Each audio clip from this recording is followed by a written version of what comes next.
நாகினி மாமியார் கடல் கன்னி மருமகள் பார்ட் 2. எப்படியாவது பூலோகத்துக்கு போனோம், அங்க இருக்கிற அழகு எல்லாத்தையும் பாத்துடணும்னு, பூலோகத்துல இருக்கிற மனுஷங்க எல்லாரையுமே பாக்கணும்னு, சாப்பாடு தண்ணின்னு எதுவுமே சாப்பிடாமலையும் குடிக்காமலையும் ஒரே பிடிவாதமா இருந்து கடைசியில அத்தை வச்ச டெஸ்ட்ல எல்லாத்துலயுமே பாஸ் ஆகி பூலோகம் போறதுக்காக பெர்மிஷன் வாங்கின வீடியோவை இதுக்கு முன்னாடி நம்ம பார்த்தோம்ல. அதுக்கப்புறமா என்ன நடந்துச்சுன்னா, நாகினி அத்தையும் கடல் கண்ணியும் பூலோகத்துக்கு வந்தாங்க. பூலோகத்துக்கு வந்த உடனே அவங்களோட அசல் ரூபம் மாறிடுச்சு. அவங்க நார்மலா இருக்கிற மனுஷங்க மாதிரி தான் இருந்தாங்க. அவங்க ட்ரெஸ்ஸிங் சென்ஸ், அவங்க உருவத்தை எல்லாம் பார்த்த கடல் கண்ணி ரொம்ப ஆச்சரியப்பட்டு, அத்தை என்னது அத்தை இது, நம்மளோட அவதாரம் எல்லாம் அப்படியே மாறி போச்சு. இது பூலோகண்டி, இங்க இப்படிதான் இருக்கணும். நம்ம உருவத்துல இங்க வந்தோன்னு வச்சுக்கோ, நம்மள கூட்டிட்டு போய் ஏதாவது பார்க்லயோ இல்லனா மியூசியத்திலயோ இல்லனா ரிசர்ச் சென்டர்ல உட்கார வச்சு நம்ம மேல ரிசர்ச் பண்ணுவாங்க. அத ஞாபகம் வச்சுக்கோடி. மியூசியமா அப்படின்னா என்ன அத்தை? மியூசியம்னா இது வரைக்குமே யாராலையும் பார்க்க முடியாத ஒரு பொருட்கள், அது மட்டும் இல்லாம ரொம்ப வித்தியாசமான பொருள் எல்லாம் அதுக்குள்ள கொண்டு போய் வச்சு ஜனங்களை எல்லாம் பார்வைக்காக பார்க்க விடுவாங்க. போலாமா? போலாம் அத்தை. அப்படி சொல்லிக்கிட்டே இருக்கும்போது கடல் கண்ணி, அத்தை இங்க வந்ததுல இருந்தே எனக்கு வயித்துல ஏதோ எரிச்சலாவே இருக்கு அத்தை. உனக்கு பசிக்குது போல இருக்கு. ஓஹோ, பசிச்சதுன்னா வயித்துல எரியுமா அத்தை? இந்த பூலோகத்துல பசி எரிச்சல் ரொம்ப ஜாஸ்திடி. அப்படின்னா வாங்க அத்தை, ஏதாவது சாப்பிடலாம். எனக்கு கூட இந்த பூலோகத்துல ஆகாரம் எப்படி இருக்குமோன்னு பாக்கணும் போல ஆசையா இருக்கு. சரி சரி வா அப்படின்னு மருமகளை ஒரு பெரிய ஹோட்டலுக்கு கூட்டிட்டு வந்தாங்க. ஹோட்டல பார்த்த உடனே கடல் கண்ணி, என்னது அத்தை இது இவ்ளோ பெருசா இருக்கு, இதுல என்ன இருக்கும் அத்தை? இதுல எல்லாமே இருக்கும், உனக்கு என்ன வேணுமோ அதை கொண்டு வந்து அவங்க தருவாங்க, நீ வயிறு முட்டை சாப்பிடலாம்.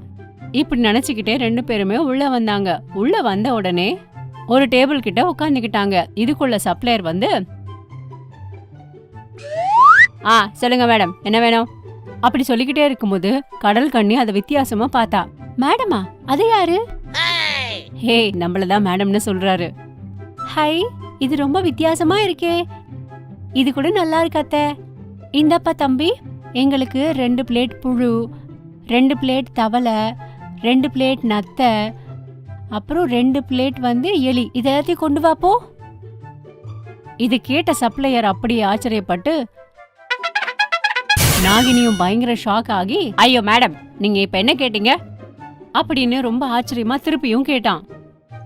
தம்பி, என் மருமக சும்மா ஜோக் பண்ணா.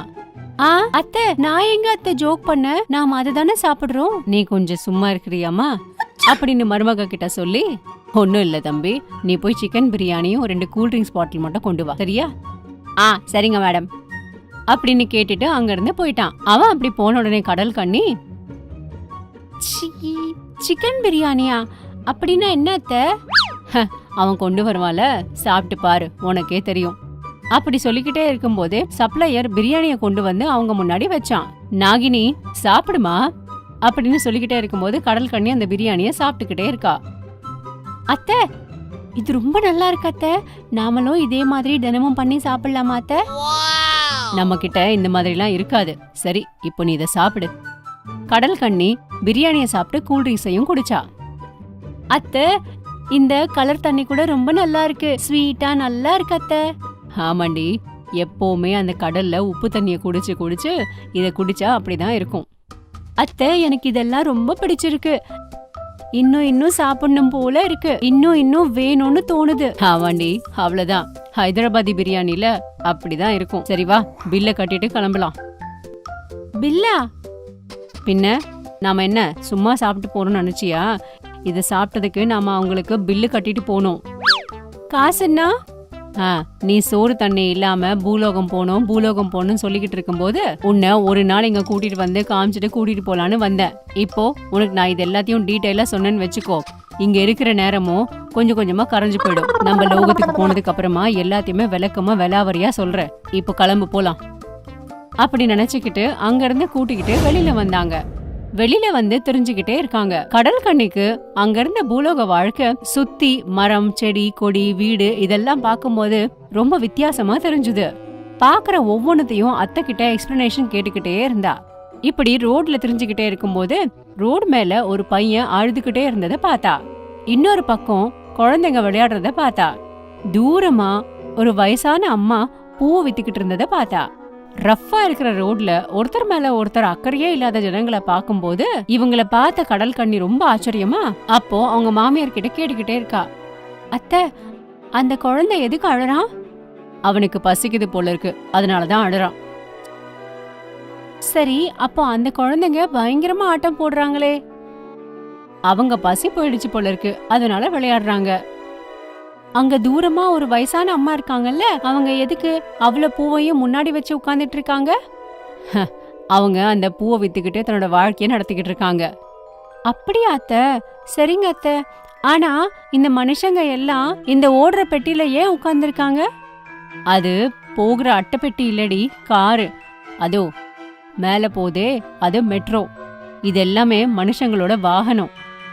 இப்படி அத்தை ஒவ்வொன்னுத்தையும் சொல்லிக்கிட்டே இருக்கும்போது கடல் கண்ணி ஓஹோ அப்படின்னு எல்லாத்தையுமே கேட்டுக்கிட்டு இருக்கா. இப்படி முன்னாடி போய்கிட்டே இருக்காங்க. இப்படி முன்னாடி போய்கிட்டே இருக்கும்போது ஹுசைன் சாகர் அப்படிங்கிற ஒரு இடத்துல புத்தரோட சிலை தென்பட்டுச்சு. இத பார்த்த கடல் கண்ணி, ஹை அத்தை, இது ரொம்ப வித்தியாசமா இருக்குல்ல? இவ்ளோ தண்ணிக்கு நடுவுல அவ்ளோ பெரிய சிலை எப்படி அத்தை கொண்டு வந்து நிறுத்தினாங்க? நாம கூட நம்மளோட லோகத்துல நம்ம தாத்தா முத்தாத்தா இவங்களோட விக்கிரகத்தெல்லாம் வைக்கலாம் அத்தை. அத்தை, இந்த தண்ணில ஒரே ஒரு தடவையா நீச்சல் அடிக்கணும் போல இருக்கு. என்னது, அதுல போய் நீச்சல் அடிக்க போறியா? நீ அதுல போய் நீச்சல் அடிச்சுனா உன் முன்னாடி ஒரு 2 பேர் நிப்பாங்க, காசு காசுன்னு. பரவாயில்ல, வா போலாம். இப்படி பேசிக்கிட்டே கொஞ்சம் முன்னாடி கூட்டிட்டு போனாங்க. இப்படி அத்தை திரும்பி பாத்துக்கிட்டே இருக்கும்போது அந்த 2 பேரையுமே பில்லா அப்படிங்கிற ஒருத்தன் பார்த்தான். மாமியார் மருமக உடம்பு மேல நிறைய தங்கம் இருந்துச்சு.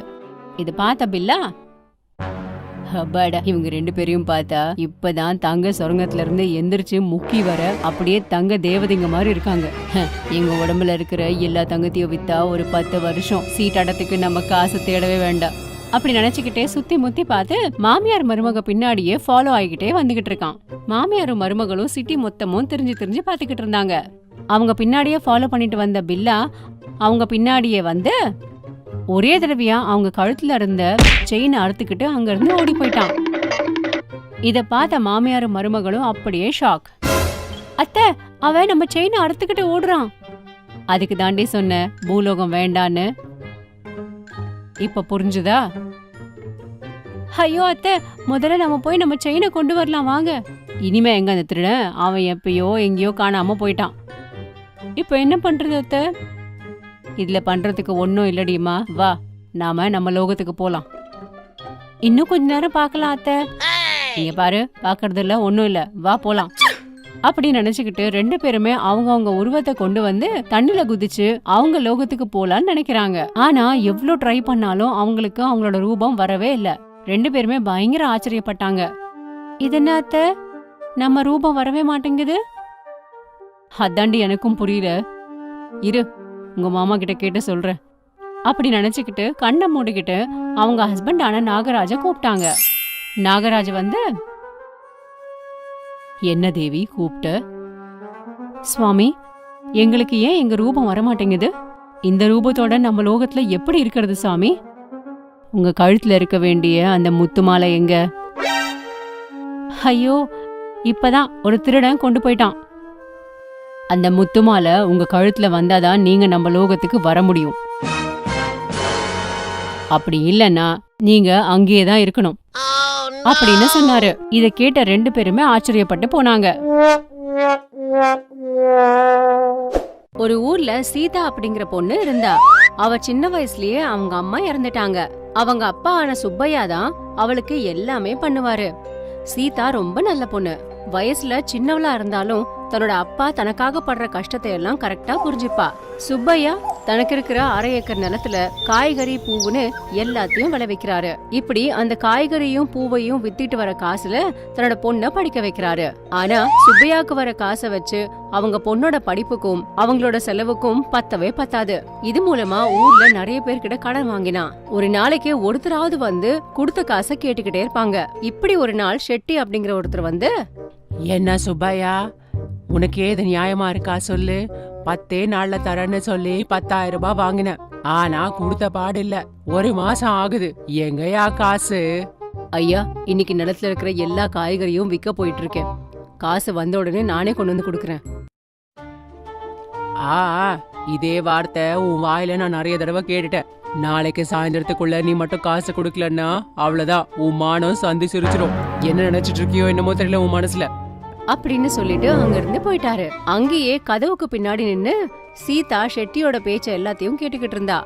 சுப்பையா வீட்டுக்குள்ள வந்து, அம்மாடி சீதா, வாமா, உன்னை ஸ்கூல்ல விட்டுட்டு நான் நிலத்துக்கு போறேன் அப்படின்னு சொல்லிக்கிட்டே இருக்கும்போதே சீதா எதுவுமே பேசாம அப்படியே உறைஞ்சு போய் நின்னா. இத பார்த்த சுப்பையா பொண்ணு கிட்ட வந்து சீதாவை கிட்ட கூப்பிட்டு, என்னம்மா, என்னாச்சு? உடம்பு ஏதாவது சரியில்லையா? இன்னைக்கு ஸ்கூலுக்கு போக மாட்டியா?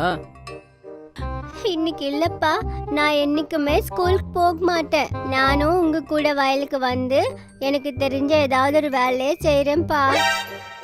உனக்கு ஏண்டிமா கஷ்டம்? நான் இருக்கேன்ல, நீ ஸ்கூலுக்கு போய் நல்லா படிக்கணும்.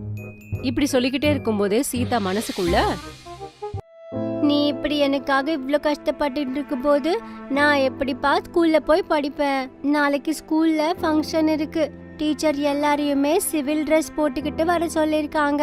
எல்லா பசங்களும் புது புது ட்ரெஸ் எல்லாம் போட்டுக்கிட்டு வருவாங்க. ஆனா எனக்கு அந்த ஸ்கூல் யூனிஃபார்ம் தவிர வேற எந்த ட்ரெஸ்ஸும் இல்ல. எப்படிப்பா போக சொல்ற? இது நான் உன்கிட்ட சொன்னா நீ திரும்பவும் கஷ்டப்படுவ. என்னால உன்னை கஷ்டப்படுத்த முடியாதுப்பா. இப்படி மனசுக்குள்ள நினைச்சுக்கிட்டே இருக்கா. இத பார்த்த சுப்பையா, என்னடிமா, என்னாச்சு? எதுவும் பேச மாட்டேங்கிற, என்னாச்சுன்னு சொல்லுமா. ஒன்னும் இல்லப்பா, இன்னைக்கு எனக்கு கொஞ்சம் ஃபீவரா இருக்கு. நான் 2 நாள் ரெஸ்ட் எடுத்துக்கிறேன். என்னது, ஜுரமா இருக்கா? இருமா, நான் போய் ஏதாவது மருந்து வாங்கிட்டு வரேன். அத போட்டுக்கிட்டு இன்னைக்கு நீ வீட்லயே இரு அப்படின்னு சொல்லிட்டு அங்க இருந்து போய்கிட்டே இருக்கான்.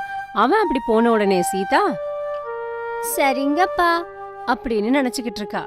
தன்னோட மகளோட ஜுரத்துக்கு மருந்து வாங்க போன சுப்பையா ரோட்ல நடந்து போய்கிட்டே இருக்கும்போது சின்ன அப்படிங்கிற பையன் எதிர்க்க வந்து, மாமா மாமா, என்னடா, என்னாச்சு? அக்காக்கு புது ட்ரெஸ் வாங்குனீங்களா? புது ட்ரெஸ்ஸா? அது எதுக்குடா? அது என்ன மாமா, அக்கா உன்கிட்ட சொல்லலையா? நாளைக்கு ஸ்கூல் ஆனிவர்சரி ஃபங்க்ஷன் இருக்கு. எல்லாருமே சிவில் ட்ரெஸ்ல தான் வரணும்னு மேடம் சொன்னாங்க. இதோ பாருங்க, நானும் புது ட்ரெஸ் வாங்க சந்தைக்கு போய்கிட்டு இருக்கேன் அப்படின்னு சொல்லிட்டு அங்க இருந்து அவன் போயிட்டான். அவன் அப்படி போன உடனே சுப்பையா தனக்குள்ளேயே தான் இப்படி நினைச்சுக்கிறாரு. என்னது, புது ட்ரெஸ்ஸா?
ஸ்கூலுக்கு போகணும். அப்படியாப்பா, நிஜமா? ஆமாண்டா, நீ வீட்லயே இரு, நான் போய் ட்ரெஸ் வாங்கிட்டு வரேன். அப்படி நினைச்சுக்கிட்டு சீதாவை வீட்லயே விட்டுட்டு அவன் வயலுக்கு வந்துட்டான். சுப்பையா தன்னோட நிலத்துல தக்காளிய விதைச்சான். ரொம்ப நல்லா அறுவடையாச்சு. அறுவடை செஞ்ச எல்லா தக்காளியும் எடுத்துக்கிட்டு மார்க்கெட்டுக்கு விக்கிறதுக்காக வந்தான். அது எல்லாத்தையுமே 1000 ரூபாய்க்கு வித்து அதுல வந்த காச கணக்கு பாத்துக்கிட்டே இருக்கும்போது சுப்பையாவுக்கு கடன் கொடுத்த ஷெட்டி அப்பதான் அங்க வந்து அவன் கையில இருந்த எல்லா காசையும் பிடுங்கிக்கிட்டு, நீ கொடுக்க வேண்டிய காசுல 1000 ரூபாய் கட் பண்ணிட்டேன். சுப்பையா ஷாக் ஆயிட்டான். ஐயா, என் பொண்ணுக்கு ட்ரெஸ் வாங்கணும். உங்களுக்கு கொடுக்க வேண்டிய காசை நாளைக்கு கொடுக்குறேன் ஐயா. இந்த 1000 ரூபாய் இப்ப எனக்கு வேணும் ஐயா. அதெல்லாம் ஒண்ணு முடியாது அப்படின்னு சொல்லிட்டு அங்க இருந்து போயிட்டாரு. சுப்பையாக்கு என்ன பண்றதுன்னு ஒண்ணுமே புரியல. ஐயோ, இப்போ என் பொண்ணுக்கு நான் எப்படி ட்ரெஸ் வாங்குறது? புது ட்ரெஸ் வாங்கிட்டு வரேம்மான்னு சொல்லிட்டு வந்தேன். இப்போ வாங்கிட்டு போலன்னா பிஞ்சு மனசு எவ்வளோ கஷ்டப்படுவாளோ என்னமோ. இப்படி நினைச்சுக்கிட்டே தன்னோட வயல் பக்கமா நடந்து போய்கிட்டே இருக்கான். இப்படி நடந்து வந்துகிட்டே தன்னோட வயல்ல இருந்த ஒரு கல்லு மேல உட்கார்ந்துகிட்டான். அவன் அப்படி உட்கார்ந்த உடனே அந்த கல்லுக்கு கீழே இருந்து சில பேச்சு சத்தம் கேட்டுச்சு. அக்கா, நாம இத்தனை நாளா இந்த கல்லுக்கு கீழே தானே இருக்கோம். ஆனா இவன் ஒரு நாள் கூட நம்ம மேல உட்கார்ந்தது இல்லையே. இவ்ளோ கவலையா கூட நம்ம பார்த்தது இல்லையே. என்னவா இருக்கும்க்கா? அவரோட பொண்ணுக்கு புது ட்ரெஸ் வாங்கி கொடுக்க முடியலையேன்னு ரொம்ப கவலைப்படுறாரு போல இருக்கு அப்படின்னு 2 பேரும் பேசிக்கிட்டு இருக்காங்க. இவங்க பேசினது சுப்பையாவுக்கும் கேட்டுச்சு. அவன் ரொம்ப ஆச்சரியப்பட்டு, என்னது இது, கனவா நிஜமா? இந்த கல்லுக்கு கீழே யார் இருக்காங்க? இப்படி நினைச்சுக்கிட்டே அந்த கல்ல பக்கத்துல நகர்த்தான். ஆனா கீழே எதுவுமே இல்ல. உடனே கல்லுக்கு கீழே ஒண்ணுமே இல்ல, ஆனா பேச்சு எங்க இருந்து வந்தது? அப்படி நினைச்சுக்கிட்டே இருக்கும்போதே மறுபடியும், அக்கா, நாம இந்த கல்லுக்குள்ள இருந்தா அவன் என்ன கீழே தான் தேடிட்டு இருக்கான். நீ கொஞ்சம் சும்மா இருக்கியாடி, அவன் தேடுறான்லாம் தேடட்டும் அப்படின்னு சொன்னாங்க. இத கேட்ட சுப்பையா, ஓஹோ, நீங்க இந்த கல்லுக்குள்ள இருக்கீங்களா அப்படி நினைச்சுக்கிட்டு பக்கத்திலே இருந்த ஒரு பெரிய கடப்பாறைய கொண்டு வந்து அந்த கல்லு மேல தூக்குன்னு போட்டான். அந்த அடிக்கு அந்த கல்லு 2 பிளந்துக்குச்சு. அதுக்குள்ள 2 தவளை இருந்துச்சு. இத பார்த்து அப்படியே ஆச்சரியப்பட்டான். அந்த தவளைங்க 2ம் பார்த்துக்கிட்டே இருக்கும் போதே 2 தேவதைகளா மாறி போச்சுங்க. இத பார்த்த சுப்பையா ஆச்சரியப்பட்டு, யாரு நீங்க? நாங்க தேவதைங்க. ஒரு முனிவர் கொடுத்த சாபத்தால நாங்க இந்த கல்லுக்குள்ள தவளையா மாறி இருந்தோம். இத்தனை நாள் கழிச்சு உங்களால எங்களுக்கு சாப விமோசனம் கிடைச்சது. இப்படி சொல்லிக்கிட்டே இருக்கும்போது தங்கச்சி ஏதோ ஒரு மந்திரத்தை படிச்சு கோல்டன் கலர்ல இருக்கிற ஒரு ட்ரெஸ்ஸ கொடுத்தாங்க. உன்னோட கஷ்டம் எல்லாம் எங்களுக்கு தெரியும். இத எடுத்துட்டு போய் உன்னோட பொண்ணு கிட்ட கொடு. இத போட்டுக்கிட்டு எந்த கலர்ல மாறணும்னு நினைக்கிறீங்களோ அந்த கலருக்கு மாறிடலாம். இத 2 கையால புடிச்சுக்கிட்டு உதறிட்டே இருந்தா இன்னும் நிறைய புதுசா Dress வரும். அத வித்துக்கிட்டு நீயும் உன் பொண்ணும் ரொம்ப சந்தோஷமா வாழுங்க அப்படின்னு சுப்பையா கிட்ட அந்த ட்ரெஸ்ஸை கொடுத்துட்டு மாயமா மறைஞ்சு போயிட்டாங்க. சுப்பையா ரொம்ப சந்தோஷமா அந்த ட்ரெஸ்ஸை வாங்கிக்கிட்டு வீட்டுக்கு வந்து தன் பொண்ணு கிட்ட கொடுத்து அது எப்படி வந்துச்சுன்னு அதோட மகிமெல்லாம் என்னன்னு பொண்ணு கிட்ட சொன்னாரு. எல்லாத்தையும் கேட்ட சீதாவும் ரொம்ப சந்தோஷப்பட்டா. சுப்பையா அந்த ட்ரெஸ்ஸை 2 கையால புடிச்சுக்கிட்டு உதறிக்கிட்டே இருக்கான். நிஜமாவே அதுல இருந்து நிறைய ட்ரெஸ்ஸுங்க வந்துச்சு. இத பார்த்த 2 பேருமே ரொம்ப சந்தோஷப்பட்டாங்க.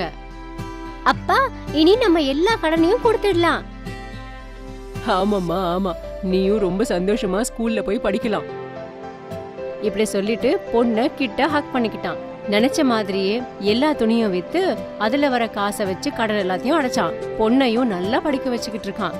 அன்னையில இருந்து 2 பேருமே ரொம்ப சந்தோஷமா இருக்காங்க.